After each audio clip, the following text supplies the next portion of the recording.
Bon dia, soc Paloma Verdeguer i això és Recuperem el futur, el podcast de Comissions Obreres Educació al País Valencià. Encetem nova temporada amb un nou format, ja que a partir d'ara, a més d'escoltar-nos per iVoox i per Spotify, també podreu veure'ns al nostre canal de YouTube, FECOPB Comunica. Ja us posarem l'enllaç en la llegenda de baix del podcast. Encetem també un nou curs amb un estat de situació candent, perquè aquest no és un inici de curs normal, aquest és un inici de curs on milers de xiquets i xiquetes de Palestina no estan exercint el seu dret d'anar a l'escola, no estan exercint el seu dret de nodrir-se, no estan exercint el seu dret de créixer en un entorn segur.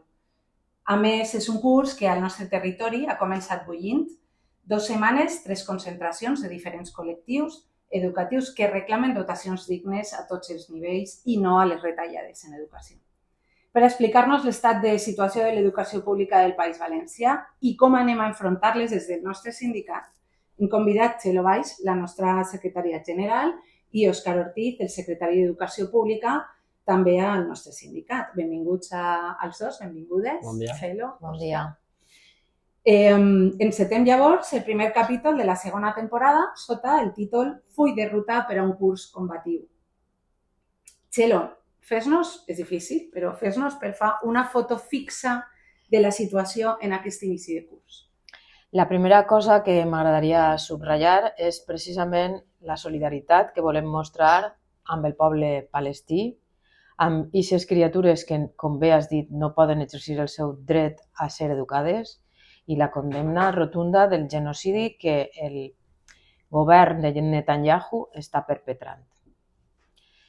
I ja, si baixem a la nostra casa, al nostre territori, com bé has dit, hi ha diferents col·lectius que des del curs passat estan reivindicant coses perquè el govern, qui està gestionant en aquest moment la Conselleria d'Educació, el Partit Popular i sobrevola Vox en totes les seues decisions també, està portant a terme de forma paulatina retallades en l'educació, sobretot en educació pública, perquè consideren que han d'aprimar tot el que és allò que és públic i que configura l'estat de benestar. Per tant, com a denunciants del no compliment de l'acord de plantilles estem ahí posant molta energia. També considerem que estem en els darrers 5 en condicions retributives. Tot el que és autonòmic no s'ha tocat des del 2008, ja és hora de que canvie. També estem veient que les infraestructures, el mecanisme, que era l'edificant per a alleugerir, se l'estan carregant i estan tornant al forat negre que significava CIEXA, eixa cosa, no? Eixa entelèquia, eixe mecanisme que tants diners ha fet que s'embotxaquen els amics del Partit Popular. I també és un curs que comença amb un conflicte no existent i que han ressuscitat, que és el conflicte lingüístic, i des de Comissions Obreres, com sempre, estarem dient sí al valencià i per la derogació de la llei mal denominada llibertat educativa, que l'únic que està fent és generar conflicte on ja no hi ha. És el que t'anava a preguntar. Quin ambient se palpa als centres? Què estem rebent per part del professorat, dels directors, directores, etc., per l'aplicació d'esta llei de llibertat educativa i per les retallades en personal que estem rebent per part de la gent? La gent està molt molesta, està molt cansada de que l'administració no escolte. Vull dir, la setmana passada mateix vam tindre una concentració que van organitzar els directors i directores dels centres educatius que el nostre sindicat es va recolzar, i si l'administració no escolta ni els seus propis directors, que se suposa que són els representants de l'administració als centres educatius, a qui escolta? Als sindicats no s'escolta, als directors i directores no s'escolta, als treballadors i treballadores no s'escolta, no escolta ningú, amb la qual cosa, com penses que està la gent? La gent està molt cremada, està molt enfadada i pense que ja està esperant un poc a veure si els sindicats comencem a manejar ja concentracions, accions, vagues, el que tinga que vindre per a canviar això ja d'una vegada per totes. Concretament, quins són els col·lectius? Perquè, com he dit abans, ja n'hi ha tres mobilitzacions des de l'1 de setembre i estem a 10 de setembre. Vam començar el curs, vam acabar el curs en concentracions i hem començat el curs en concentracions. Vull dir, vam tindre una concentració fins i tot, si no recordem malament, el 31 de juliol. Vull dir, el darrer dia abans de les vacances. Vam acabar el curs amb les escoles d'adults que se van concentrar, vam tindre els profes de les escoles d'idiomes que també va fer reivindicacions, vam fer l'altre dia amb els col·lectius de formació professional perquè han tingut unes retallades brutals en plantilles i s'ha notat i els alumnes també ho van a patir, la gent dels conservatoris, vull dir, i això ja no se tracta dels col·lectius que s'han manifestat, se tracta de que les retallades han arribat a tots i d'alguna manera o una altra els col·lectius s'han anat organitzant, però és que al final, com que la retallada és per tots i per totes, tindrem que anar tots a una i reivindicar a l'administració que això s'ha acabat ja i que ho solucione perquè no poden seguir per aquest camí. Xelo, per què tantes retallades? Per què aquesta política de retallar? Anem cap a una privatització? Anem a estrangular la pública?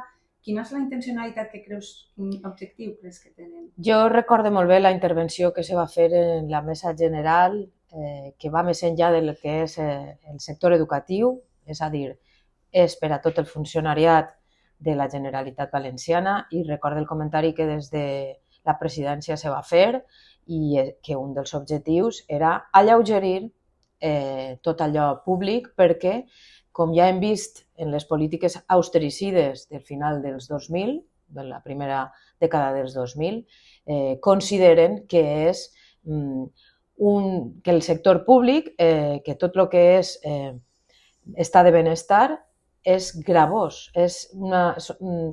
fa que els pressupostos se dediquen molts diners a això i ja van patir en aquell moment campanyes per tal de denostar tot el que és qui treballem en els sectors públics i ara estan en eixa premissa de fer-lo més lleuger, i més lleuger significa retallar en serveis públics, en tot el que és allò que la classe treballadora fa que tinguem estat de benestar. Educació, sanitat, serveis socials, serveis públics en definitiva. I això és l'objectiu que van dir a les clares i que després de l'aprovació dels pressupostos en juliol, que tant ha marcat Vox quins pressupostos anaven a ser, ja feia veure que anaven a retallar justament en allò que més beneficia a la classe treballadora.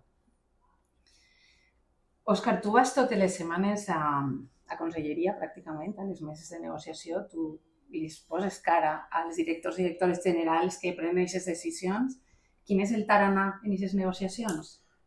Bé, al final són bones paraules. Quan estem allà sembla que tot està perfecte i que tot va molt bé, però és que després no és així. Vull dir, nosaltres anem amb unes dades, anem amb unes queixes que sembla que no va amb ells.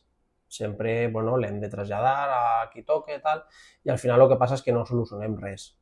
És a dir, tenim moltes paraules però no tenim accions, i és el que estem demanant. Vull dir, ara mateix, per exemple, un dels problemes més grans que tenim és el problema de les plantilles.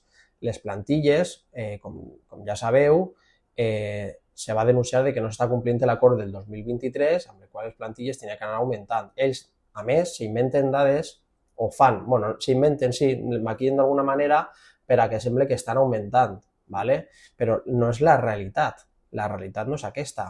De fet, estem veient que ara mateix, amb les altures del curs començat, estan faltant docents, mestres, professors en tots els conservatoris, en les escoles, i n'hi ha alumnat que encara no tenen tutor i no passa res. Quan m'ho van comentar a la mesa de la setmana passada, van dir, no, si la gent està adjudicada, i no és veritat. Amb la qual cosa, la veritat és que és un poc frustrant que en les meses de negociació no se negocie. Simplement s'informa del que se fa i poc més. De fet, Comissions Obreres, durant els últims mesos del curs passat, ens vam negar a entrar a les meses de negociació que tindran alguna cosa a veure amb plantilles. No? Clar, nosaltres vam decidir que a les instruccions de principi de curs que se negocien per al funcionament dels centres educatius cara a aquest curs no entraven perquè ja estava implícit l'acord, el que és l'ordre de plantilles que ells van fer de manera il·legal saltant-se l'ordre de plantilles. Així que nosaltres vam decidir no entrar. I nosaltres no hem negociat res que tingui a veure amb les instruccions on estan reflectides aquestes plantilles des del nostre punt de vista i des del jutjat també il·legal. Des d'aquest panorama que tenim per davant, què anem a fer des del sindicat? Perquè s'estan sentint veus cada vegada més repetitives, ja ho heu dit, més repetides des de tots els sectors educatius, de fer una vaga educativa. Com està quin pla d'acció tenim? Comissions Obreres hem estat buscant la unitat sindical. Pensem que la resposta ha de ser unànim de tots els sindicats de la mesa sectorial. Hem estat treballant-ho, tenim convocatòries en altres sindicats per tal de dibuixar un full de ruta de cara a mobilitzar a tot el que és el sector educatiu i d'aquesta manera poder arribar al que és l'instrument màxim que tenim la classe treballadora en les nostres reivindicacions laborals, que és la vaga. I com a sindicat que tenim la competència, junt a altres sindicats, però és qüestió que només podem convocar en reivindicacions laborals, tal com ordena la nostra normativa estatal, estem treballant per a que aquesta vaga dels sectors educatius, de tota l'educació pública i pot ser que alguna mobilització convoquem també en l'educació concertada, se puga portar a terme. Perquè al cap i al fi, com he dit abans, l'educació com a part de l'estat de benestar beneficia a la classe treballadora i nosaltres som representants i part d'aquesta classe treballadora i no ens podem quedar de braços creuats davant aquest atac que significa retallar diners, que al final són retallar plantilles i condicions laborals del professorat valencià. Podem parlar d'alguna data? Podem donar algun tipus? Encara no, estem encara negociant-ho. Ara mateix no podem parlar, però perquè ho volem fer d'una manera unitària, ho volem fer-ho bé, perquè al final no té sentit començar a dir coses si no estem ben organitzats. L'aposta és que siga una cosa contundent i per això necessitem, com ha comentat Txelo, unitat sindical i necessitem tindre les coses clares abans d'actuar. Però serà este primer trimestre. Això sí, clar, només faltava.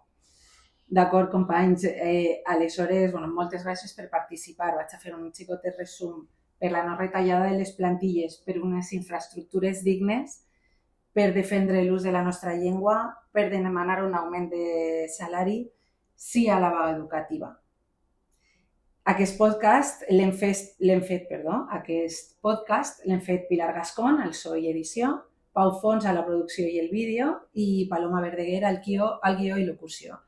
Moltes gràcies per escoltar-nos i no al genocidi de Palestina.